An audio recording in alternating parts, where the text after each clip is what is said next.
સુરત શહેરની અઠવા ગેટ ચોપાટી વિસ્તારની સોનાની લગડી જેવી મહામૂલી જમીનની લીઝ પૂરી થઈ ગયા પછી પણ મનપાએ સરકારની પરવાનગી લીધા વગર દુકાનો પાડી ભાડે પધરાવતા મામલો બીચક્યો છે।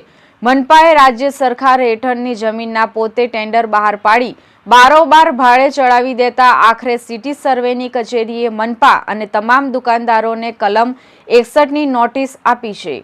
રાજ્ય સરકારની માલિકી એટલે કે કલેક્ટરના 65 હેઠળની જમીન ઉપર સુરત મહાનગરપાલિકા દ્વારા બારોબાર વહીવટ કરી લેતા વધુ એક વિવાદ સામે આવ્યો છે। વાત છે અઠવા ગેટ પાસે આવેલી સિટી સર્વે નંબર 647-48ની જે 34,800 ચોરસ મીટર જમીનની જે સુરત મહાનગરપાલિકા દ્વારા માત્ર 15 વર્ષ માટે લીઝ પર લેવામાં આવી હતી, પરંતુ હવે લીઝની સમયમર્યાદા પૂર્ણ થયા પછી પણ મનપાએ આ જમીનનો કબજો છૂટો કર્યો નથી।